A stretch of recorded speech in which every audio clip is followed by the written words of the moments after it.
Welcome back to How to Tickle Yourself. I am your host, Duff McDonald, along with my co-host, Matt McButter. We have a very special guest for you this week, one of the best people in the whole wide world. I am not exaggerating. And because of that fact, I'm going to try and blow her mind, and I'm maybe even make her cry when she hears what the rest of us feel about her in this intro. I met Jen Stone at the wedding of Will Arnett and Amy Poehler almost 20 years ago. There were a bunch of celebrities there, and not wanting to feel like a hanger-on at the edge of the celebrity scrum on the side of the cocktail hour, I was actually just hanging out by the shrimp platter. I can't remember whether I spoke to Jen or her husband Jonathan first, but once we got talking, we became fast friends. I lost touch with them for a little bit during some trying times of my own life, but about 6 years ago, I got a call from Jonathan saying he thought he just bought a house near me in Hurley. He was right. It's on the bottom of the mountain that Joey and I live on. And since that time, I've spent as much time as possible as I can with these two pieces of awesome. Jen is the co-founder of Stone Kelly Events, which she runs with her brother-in-law, Marco Olmi. Stop what you are doing right now. Go to stonekelly.com or check them out on Instagram. For 25 plus years, they and their team of designers, artists, craftspeople have created thousands of elaborate city, country, and destination weddings, elegant dinner parties, award shows, or fundraising galas. There's no event too big or too small. Their creations will blow your mind. And it's not just them either. Marco's wife, Ray, works at Stone Kelly, as does Jen's daughter, Sophie. Which brings me to the main point about Jen. Jen is one of those people who treats everything and everyone as if they were her own family. Everything really is Brahmin, people. We'll get back to John later when we finally convince him to join us on this show. But Joey and I have been to Jen's house for the last 3 Thanksgivings with their entire extended family. And you know what? Let me tell you something. When you see her, it feels like home. You'd be hard-pressed to find someone who throws off the kind of warmth and kindness of Jen Stone. I have said on more than one occasion that I want my marriage to be like hers when I grow up. Jen is a literal ray of sunshine. I love her. Welcome to the show, friend. It's great to see you. Oh, I'm a little verklempt. Thank you. Thanks, Duff. Hey, Matt.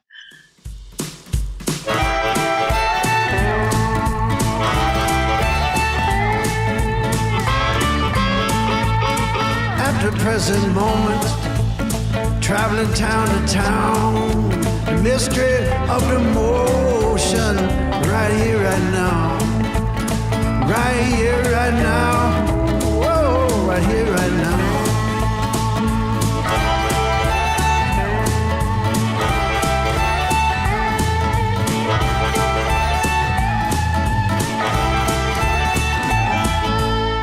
So, I have a question that I've never actually asked you before.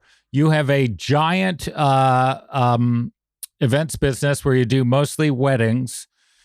You are one of the most chill people I think I've ever known. How is it that you are one of the most chill people that I've ever known while running a business that is almost by definition a logistical nightmare? How do you keep your shit together? That is a good question. I asked myself, Saturday morning game day face, like, you got this. I just love what I do. I think if you love what you do, you deal with each obstacle as don't stand in my way or else I might lose this. Is this actually even real scenario that I've got? So, there's weekly panic sometimes, just looking at the board, figuring out the logistics. Most of that has to do with like parking in New York City and getting in the elevator before anybody else. But most of the time it's like, you know what you're going to do and you plan for it. You have, most importantly, a team of people you love to be around, and not just even people related to me, but we've got some great people that sort of have been here for a long time and they care. And when they're done with making something beautiful, they care, about the next one, and they're excited that they've done something great. And so you feel you're in good hands. So the panic goes away a little, and then it comes back again. So how does your floral designs, if people will go look at them again at stonekelly.com or on Instagram, people, they're kind of mind-blowing in complexity and breadth and what have you. Do you start by saying something like, let's use lilacs, and then it goes from there? How do you get from, all right, let's do this thing, to suddenly I'm looking at like walking down under a hallway of beautiful hanging flowers? How does it go from beginning to end? I usually start by I'm sitting, hopefully in person, sometimes in Zoom, with a bride, and I say, how do you see this day? When you close your eyes and you've looked on Pinterest and Instagram and you've been to other people's weddings, and what impression do you want to make, and what does the day look like to you? Do you see yourself walking through a field of wildflowers? Do you see yourself coming down a really formal stairway in the Ritz? Do you see yourself dancing like crazy and you don't care if your hair is like crazy, or do you see yourself in all the pictures looking like Audrey Hepburn? Like, what does it look like to you? Because if I throw out like, I love wildflowers and field of daisies, which I do love, to every bride, they're gonna, especially in New York City, 50% of the time it's a miss. So once they say usually 3 or 4 adjectives, the key buzzwords, simple, elegant, or overwhelmingly gorgeous, or not too understated, but not too it can even be confusing to them, which it usually is, because they see so many things they like. I can kind of weed through it. And then I start, imagining how I would like it in that venue, because in the end, I have to be proud of it to, put it out there for people. And even if the mother and the daughter are like 2 different images and they're fighting all the time, I have to say, well, how can we blend these people and blend this venue, and then put my taste in it? Are there sort of floral fashion trends too that kind of come in and out? Because I got married in 2001, and we like our kind of main flower, I guess, that was on the the centerpieces and all that kind of stuff. Sorry, with apologies to my wife, Deb, I didn't pay that much attention to some of this stuff. And it was also a long time ago. This is 20 years ago. But I do remember, and she held these, a thing of, they were called calla lilies or some kind of, yeah. Mm-hmm. And then she thought that she noticed like recently, like in the last couple of years, starting to see them more, like in, she's always flipping through magazines and stuff. So she thought that maybe it had gone through a bit of a 20-year cycle, and now like, oh, calla lilies are super in again. That's actually completely true. I mean, nowadays there's obviously the color of the year that everybody announces. There's that. Who announces that? Who announces the color of the year? Who that person is. I'd like to meet the person that's like over dinner, like, I think mustard is a good one, or now it's periwinkle. A couple of years ago, it was periwinkle, and everybody wanted periwinkle, and you couldn't buy a blue paint, to save the day. But it was, when I started, I guess it was when I started in New York City in 92, or 93, sorry, I was working for a lot of different people, and everything was like, how many flowers could you cram in the pot? Like, no greens, make it touch, everything sculptural, touch each other, no space, almost like it wasn't a flower, like it was a painting, but it was a modern painting, and it was a clean glass, and all the adjectives were clean and concise and dramatic, because it was expensive, because there were so many. Now it's I'm going to call it the Brooklyn School in a way. Like there was a couple really wonderful designers that sort of took it back to this wispy, like, look at this flower if you get it right, and look at this flower, which was weirdly a lot harder in the long run, because if you were transporting, which is 65% of the business, is you can make it and it's beautiful, and the next thing you know, you put it in a van, you put it in a an elevator, you drag it across the room, someone answers their phone and bumps into it, and then you're like, shit, that one little beautiful cosmos, it just like bit the dust and is bending out. Now we have to start over. So there's a lot of artistry that's a trend right now, but really it's an interesting thing that we didn't have Pinterest or even Instagram. We had Martha Stewart weddings, and we had Martha Stewart and Darcy Miller and a lot of really influential people that would make these beautiful images, and brides would rip them out like tear sheets and carry them around in this file, right? And the file, sometimes it included beautiful things like Veranda magazine or Southern Accents. And, and I would tell brides, why don't you look all over the place? Look on a billboard, look in Architectural Digest, look in a illustrated kids novel, like anything that you're seeing that's visual. We couldn't take screenshots back then, but it was, tear sheets, or you would go to magazine stores and stand for hours and like look at British magazines so you didn't have to buy them. Like I'm trying to try to figure out what was worth getting. And so now it's everyone seeing everything.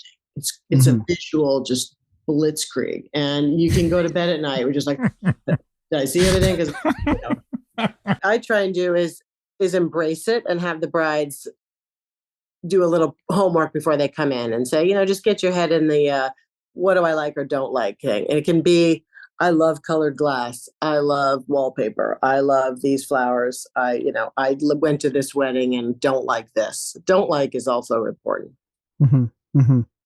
Like any design, I guess, right? You don't just want the likes. Yeah. So what about, I have another question, like I think I've seen this in movies, but I've never actually seen it in an actual wedding. It's when people spread the petals. Right? Oh. Do people ask for that? It's like, I want to walk across like the petals, or maybe have people throwing them out of baskets or something like that. Is that a thing? Throwing has become less popular because of the eco, could it be the birds or, then I did hear a horrible story once where a bride asked for a carpet of red, and then she sued a friend of mine, a florist in Nantucket, who actually gave up the business after this. She was like, because she had to settle, and the bride had asked for it, red petal aisle, and it stained the bottom of her dress. And she was distraught. Oh my God. It's so crazy.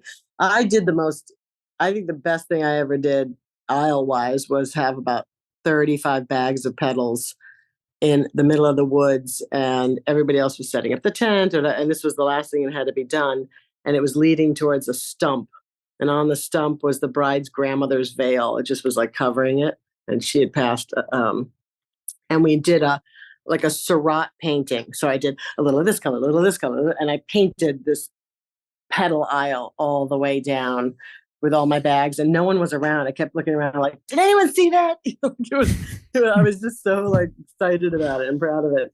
And it was really pretty to see her walk down it. But usually people don't understand. They think we just go in the back, find the garbage petals and put them in everything, and it's free. It's like you have to get a lot of flowers and rip their heads off. And it's anti, a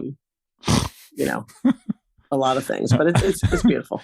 Okay. So one of the most beautiful things I see on a regular basis are your Instagram photos outside of your kitchen window. It's actually inside my kitchen window. Sorry, inside, but like looking out the window. Right. In Stone Ridge. Is that where you guys live? Is it Stone Ridge? Yeah. And so they're seasonal and they're also colored. So what is that thing for you? It's like it's like what do they call that when you it's meditational for me, for sure. And it's this thing I do to try and relax the minute I get upstate, because sometimes up until the pandemic I was trying to go like Saturday nights or late or early Sunday morning, and I would have sometimes just the day or a day and a night and come back early. And I wanted to be able to see the difference in the seasons as closely as possible. And I also I'm a hoarder, so I collect lots of little bottles, and I love glass and rocks and moss and sticks. And so I started making them with only things. It's pretty much, I'd say 90% of them are just stuff I have in the yard. So that way I remember, it's daffodil season. So I've got daffodils, but I also have ferns and pieces of this weed that's called dock, and pieces of hydrangea that are coming in that are still buds, or whatever it was. It had to be in the yard, whether it was my garden, which I've always been neglecting, or my woods, which I love. So that's what those are. Once in a while, I'll be somewhere in the car coming back from a job, and I'll have some flowers left over, and I'll put a few like ginormous peonies in the window, or something that's, I can't not put up there, but it's pretty much just what's in the garden. That's so cool. What about the pebbles? I got to your upstairs bathroom not that long ago, after having visited your house many times, and saw one of the world's greatest little pebble collections. What's going on up there? There is so many more layers in the bathroom dump. I'm embarrassed. And I started to separate and categorize. That was like, these pebbles are from Ireland. These pebbles are from upstate. These pebbles are from, different places, Jerusalem. And I'll just give you a little, like, I don't know if you can see this. This is just sitting here. Yeah, we can. And then you might be able to see under there. Those are separated already. There's a lot of, I think it's just therapeutic. These happen to be the big bad boys that are heavy. They can block the door when the window's coming open. So, but I always pick up things that are smooth stones, whether they're, look at this. You see this thing? Like that. Things that look like eggs, my favorite. What I'm going to do with them, I don't know. I'm going to photograph them on different things. I used to think I'd glue them down, but I'm too attached to them to stick somewhere. Are you familiar? I think Andy Goldsworthy, the artist? Yeah. He's my man. He's my God. I was thinking, it's reminiscent of that, right? It's just finding stuff in nature to use as your material. And then I think the cool thing, if I recall about Goldsworthy, is he also, it's sort of made for the passage of time, right? So that like the artwork changes over the course of maybe the season or when it rains or something like that, which is really cool. Away. Rocks are a little more permanent, but he also does things like leaves painted with a pigment. And then years and years ago, I went to the Nantucket Island School of Design and the Arts. It was NISDA, which I think is a play on RISDA. But I did some courses there in the summer to get credit, and they made us take something called the core course. And I wanted to take photography, but they made us take that. And I never forgot that, actually. And because they had visiting artists like Michelle Stewart, who make paper out of the dirt around the corner or the dirt on site somewhere. And then you wait until the waves come in and ruin the paper, and, have a little celebration or a lunch while it gets ruined. It's part of the happening. Yeah. So that was really, I think that those days are less popular now, but it was, the impermanence of beauty. Yeah. Well, you have to photograph it, right? That's the only way it gets preserved. That's right. It's part of it. Talk to us about McKittrick. If I am not incorrect, you have had a heavy hand in designing the interiors at the McKittrick Hotel, and that's not the same as flowers. Am I right about that? Well, yes and no. I would be honored. We don't want to take credit from other people, but I will say that there's two women that take full credit. Their names are Livy and B, and I won't give their full names, but because I don't want to get them wrong, and I don't, I haven't seen them in a while, but they are the full designers under Punch Drunk. But I helped with things like the witch's studio wall and all the textural, like natural stuff in the beginning. And then I moved to, at this current time, I do the garden of Gallo Green, which is incredible. Matt, have you seen Gallo Green? No. The rooftop at the McKittrick, it's the greatest outdoor restaurant space in New York City. Jesus Christ, come on. Was it there 20 years ago? No. No, 13, but it's I'll check it out when I'm there next for sure. The plants are beautiful that we do, and they change all the time. And right now we are working in like a yurt, and 3 little yurts and 1 big grand yurt. It's supposed to feel like a hut. the original designers had made a cabin, and it was morphed into this fun hut where, it's skis and weird things hanging in the ceiling, and the largest mistletoe ball to kiss under and things like that. But it's and it's an eclectic mix of like inside outside, which is what the vibe of a yurt, I guess, is anyways, a cozy spot to be. And then it gets holidayized for different holidays. So there was Christmas, and there'll be Valentine's Day, there'll be some other stuff in the spring, and then it will open up in April as the yurts go away and the big garden comes, and it's exciting. So that's fun. Well, one of the greatest things about McKittrick that you guys do is the experimentation, right? It's like a rolling piece of experimentation. There's so many people in their team, and the creativity there, just developing new themes and parties. And I mean, I have really nothing to do with that, but I accent it here and there with, different floral needs and plant needs. And it's exciting to see these people like bounce ideas off each other and work them into the play, and have some standalone events too that are great. So it's been fun to see it morph and to be a part of it. Right. And, possibility is everything. It's everything. Yeah, it's everything. It's true. Okay, so we only got a couple more questions here for you, Jen. Sure. I'm going to ask you about family, because I've never interacted with or been near a family that feels so. It's almost like a perfectly executed family to me, right? It may not be that way on the inside, but it seems that way on the outside, especially as a guest.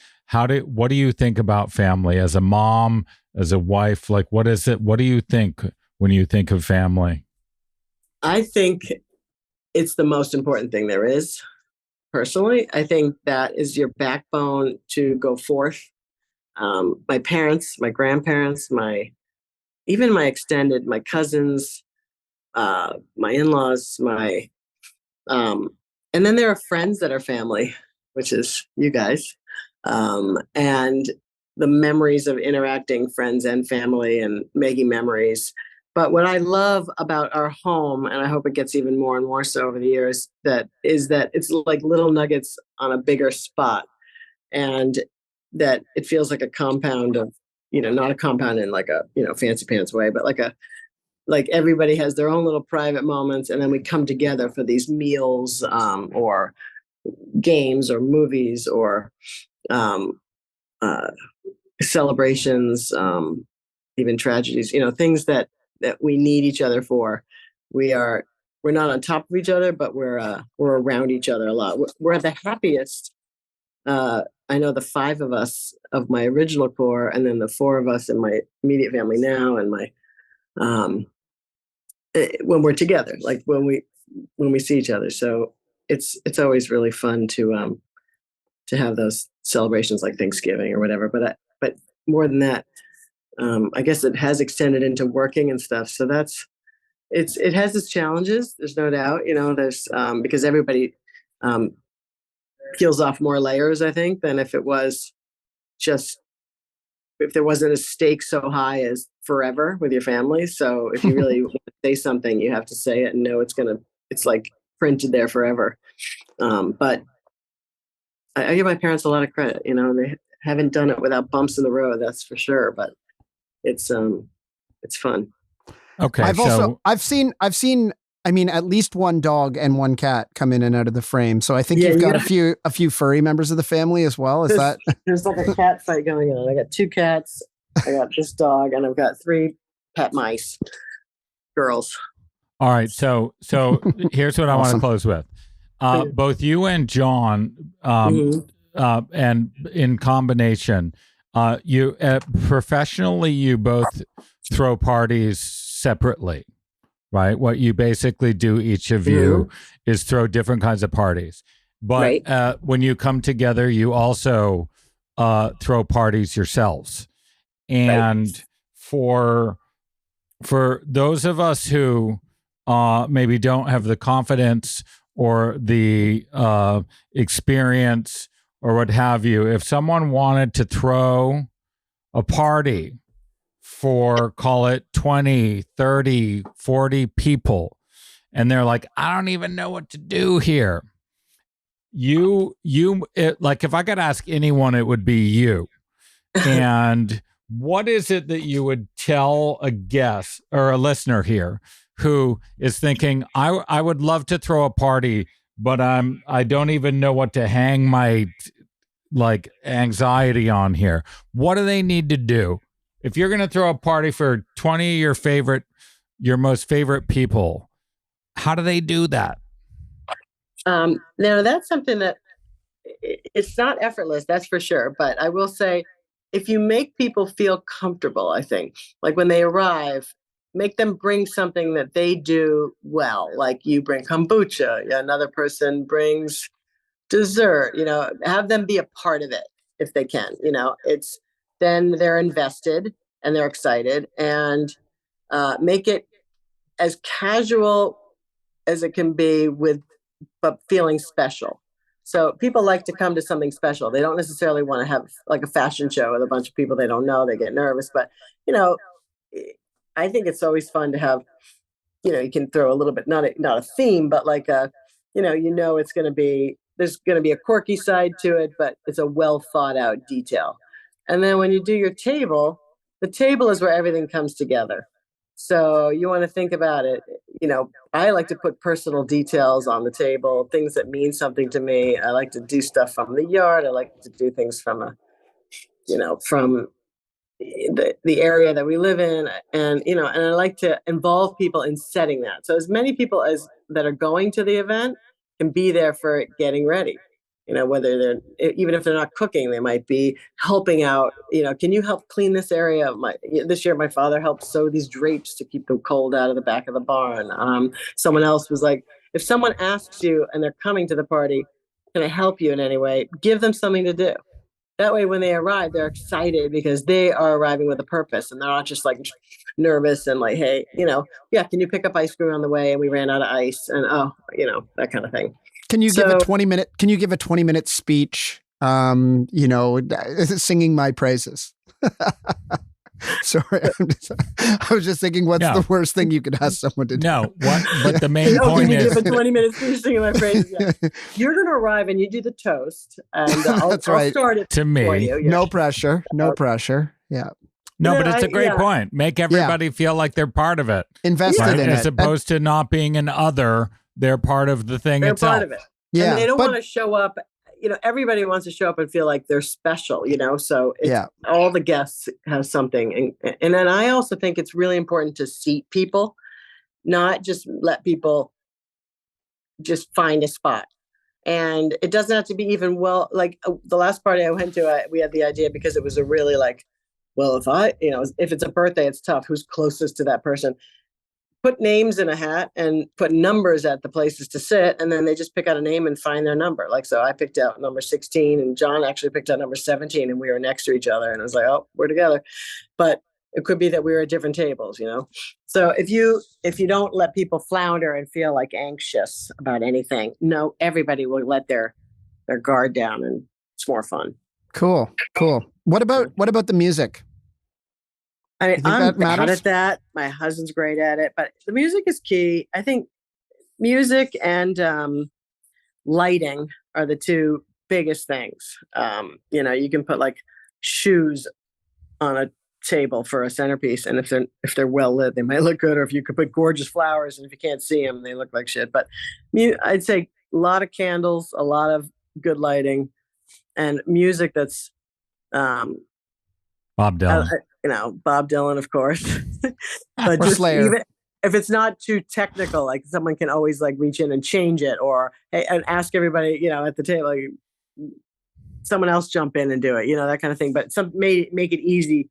We've had Sonos dramas where it's like, we can't get this, we don't have reception, So it's like trying to figure out getting a record player was like the best thing. It's like we just can put something on and it's actually not digital, Mm-hmm. Oh, we got to connect you with our friends up here at the Royal Potato Family who release a lot of the Woodstock records. Yeah. You want to be, you want them on your playlists? Yes, please. Yeah. We'll set that shit up. Kevin Calabro, listen up. For sure. Jen Stone, you're the best person ever. You made my day best ever today. I got to say, thank you for that.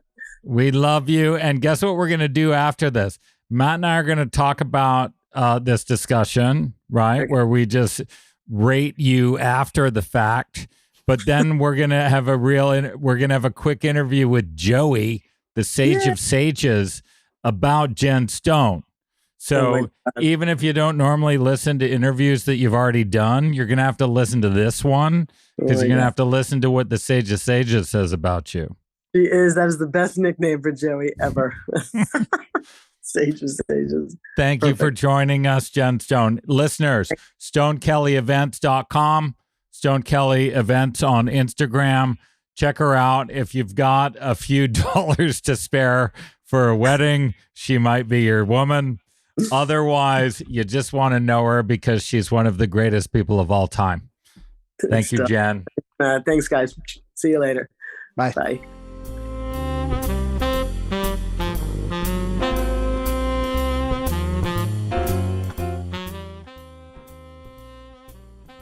Record. So that's Jen Stone. She, I wasn't kidding. I have this idea that I might be able to perfect my marriage at one point, and if I do it, it will look like hers. Yeah. No, is there such a thing though? Like family, sometimes from the outside. I mean, people obviously do well. And she, as you said, a perfectly executed family. Although when you said that made me think of the Romanovs for a second. But no, a perfectly executed family. Sorry, that was a terrible, terrible joke. No, they're wonderful. They're wonderful. Their daughters are the sweetest things. And no, every time you go over there, you're like, oh my God, this is what my family should have felt like when I was a kid. Mm-hmm. Right? But your family felt like that. You had a nicely executed family. No, I have no complaints about my family. Theirs is a superior family. That's all I'm saying. Sorry, Mom. Didn't mean it. Pat. Okay. Duff doesn't know how good a good job you did. So Jen does the high-end events, floral events, etc., weddings, beyond, whereas John, with his partner, runs immersive. At the McKittrick Hotel on Sleep No More, where there's wonderful immersive shows and music. The whole family is basically, they've been entertaining New York City for 30 years. It's astounding. And I love both of them. They're the sweetest people ever. All right, Duff, I've got one for you. Yes. I mean, it just kind of came to me during the episode. In the true spirit of the old school, I've got one for you. Okay.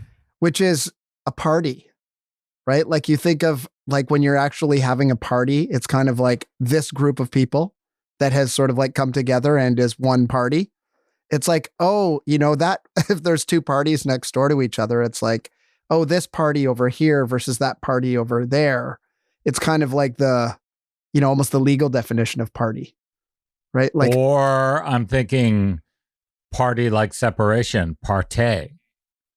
So the group that you're looking at has been partayed from the things around it. Oh, separation. I like to partay. You like to partay. Those guys throw great parties. Listeners. Sounds like it. Believe us. Okay, I've got one for you. Bobby Darin. When's he from? The 50s? 60s? Yeah, 50s, I think, originally. Carried on through the 70s. So he's got this song called I'm Beginning to See the Light, which I'm hoping we either listen to or just listen to. And there's a line in it where he says, I've never seen rainbows in my wine. When I am bottling my kombucha, I have bottles in the sink and I pull it out of the vat in like a 2-cup, kitchen measuring thing and pour it in. And when I pour it, I see rainbows in it. Literally or figuratively? Literally. I see rainbows in my kombucha. So to Bobby Darin or to all the people who wanted to know that thought you've never seen rainbows, you can. It's possible to see rainbows in it. You just need to be working with the right materials. That refracts the light at a certain angle that you're looking at. Well, no, that contains magic. That's what we're saying. All right. So as we said earlier, the Sage of Sages will have a lot to say about Jen Stone. So we should probably go hear about that now.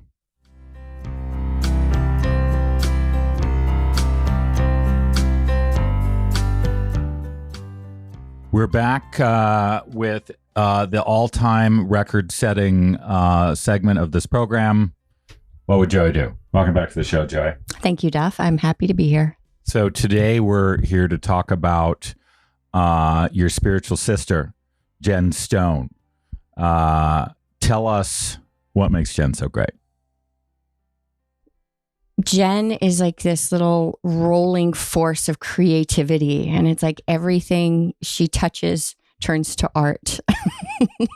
It's like she sees the world through art-colored glasses. And she helps you to see that too when you're with her, and it's amazing. Like, did you guys talk about her stones? Her rocks, her pebble collection. I believe I mentioned it. Yes, they're rocks, and she has made them into something beautiful and special. Not that rocks aren't beautiful and special. I love them, but she has made it's become art, and everything. It's like everything in her life is like that. Like her home, she's created this beautiful, beautiful farm upstate, but it's so cozy and warm and friendly, and just everything about her is like that. So it's like she pulls you into that creativity, and it's such a good feeling. I think. I mean, need anything else be said here? She's also just cool. She's like the cool girl, and you just kind of want to hang out with her. She's. That's all I got. I mean, I love her. She's great. We love you, Jen. We love you, Jen. Thank you, Joey. We'll talk to you again soon. Thank you, Duff.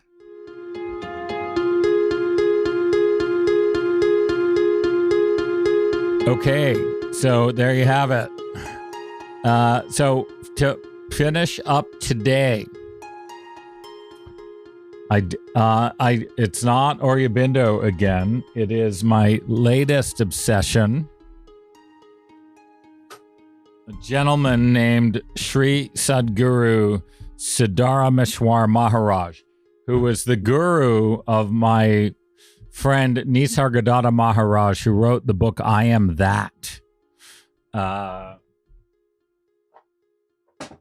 might be one of the most popular spiritual books of the 20th century, called I Am That. It's a beautiful thing. Okay, but his guru named Maharaj wrote this, and I just wanted to read it because it makes me feel good. And the whole point is, if you stop chasing your desires, which are basically theoretical things that you want, and if you stop chasing your attachments, meaning I need that thing, even if that thing is not for you, if you can start to sort of sit in the center of your existence and experience it as such instead of wishing it were otherwise, then everything gets amazing. So here he is. He says, when one gives up the attachments of affection and possessions, all diseases and calamities run away. The ties of affection and the sense of belonging are the thorns of life. With self-knowledge, these thorns of falsehood begin burning. The python of enticement is incinerated. Even the death that is time, which means the advancing of moments, starts burning and gets burned down. The tiger of egoism cannot find anywhere to run away.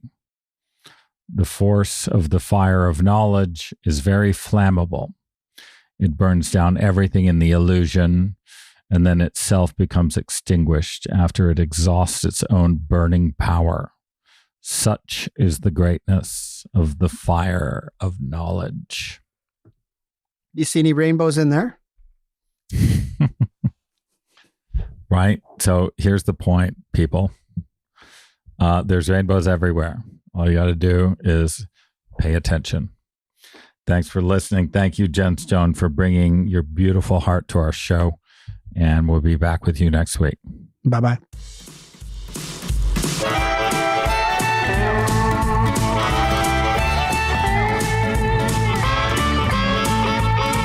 At the present moment, traveling town to town, the mystery of the motion, right here, right now, right here, right now, whoa, right here, right now.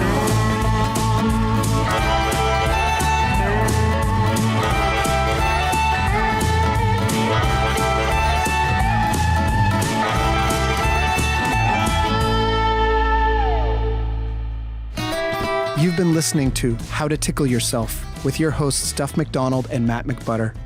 You can help us by liking, subscribing, and sharing this podcast with others. You can talk to us and see what else is happening on Instagram and Facebook at How to Tickle Yourself. This program was recorded in Studio B of the historic Rockledge Recording Studio and the Tunnel Under Arundel. Right Here, Right Now, our original 16-part theme music was written and recorded by the legendary Paul Reddick and Kyle Ferguson of the Sidemen, with the brilliant Steve Mariner on bass and drums and in the mixing room. The podcast is produced and distributed by Storic Media. Our editor is Andrew Steiner. Our coordinator is Samantha Abramovitz. Our producers are Kristen Verbitsky and Chuck LaBella. For more information, visit storicmedia.com. That's STORIC media.com. My love, my dear.